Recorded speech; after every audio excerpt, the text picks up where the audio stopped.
ते पॉप्युलर झाला, पण काय आहे की त्यांना जांभळाचा पल्प जेवढा पाहिजे तेवढा मिळत नाही, त्यांना सीताफळाचा पल्प विकत मिळत नाही. जर आपण जांभळाचा सीताफळाचा पल्प तयार करायला लागलो तर जांभळाला भाव मिळणार आहे, आणि हे एकट्याने करणं शक्य नाही आहे. हे आपल्याला कमीत कमी 300 सदस्य मिळून करता येईल. काल एक तेलंगणाचा मुलगा इथे होता, त्यांनी मला त्याचा पॉम्पलेट दिलं, इथे आहे स्टॉल त्यांचा. त्यांनी छोटे छोटे ॲग्रिकल्चर इक्विपमेंट तयार केले आहे. आता एक झाडं लावायचं आहे तर गड्ढा करायचा एक इक्विपमेंट आहे, आपण असं दाबलं का गड्ढा तयार होतो. आपण अशा प्रकारे जर उद्या कोणाला एका शेतकऱ्याला बगीचा लावायचा आहे, त्याला 500 गड्डे करायचे आहेत, आणि दरवर्षी असे गड्डे आपण 5 लाख करायचे आहे.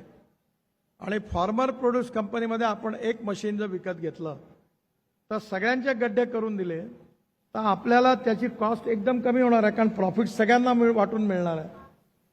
आणि म्हणून आपल्या सगळ्या शेतकऱ्यांनी मिळून आपल्या प्रॉडक्ट करता अशा प्रकारच्या फार्मर प्रोड्यूस कंपन्या आपण विदर्भात ठिकठिकाणी तयार कराव्या अशी कल्पना होती. त्या कल्पनेमध्ये आता मोरेश्वर वानखेडे यांनी मला 2 वर्षापूर्वी सुचवलं, मग आपण या ठिकाणी कॉन्फरन्स घेतली. आता आज तुम्ही एवढ्या मोठ्या उपस्थित आहात.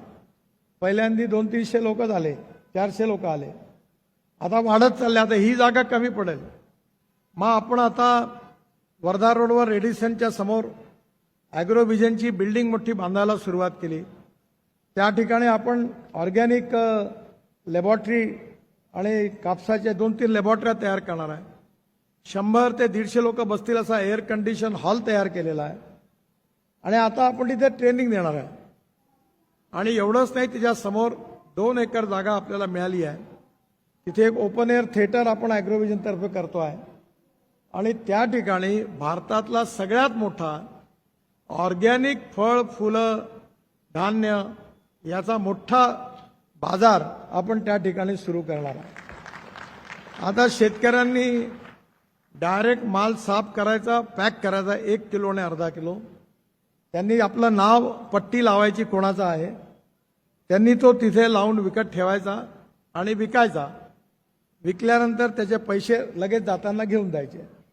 जो काही 10-12% खर्च आहे, एअर कंडिशनिंग, सगळं कोल्ड स्टोरेज, तिथला खर्च, किराया, तेवढ्यापुरता पैसा आपल्याला काही कमाई करायची नाही. ॲग्रोव्हिजन शेतकऱ्यांकरता आहे, आणि त्यातून आपण चालवून तिथे गहू मिळेल, तांदूळ मिळेल, ज्वारी मिळेल. मी तुम्हाला कालही माझ्या भाषणात सांगितलं की माझ्याकडे आता तूर लावली आहे 6 एकर. मागच्या वर्षी मी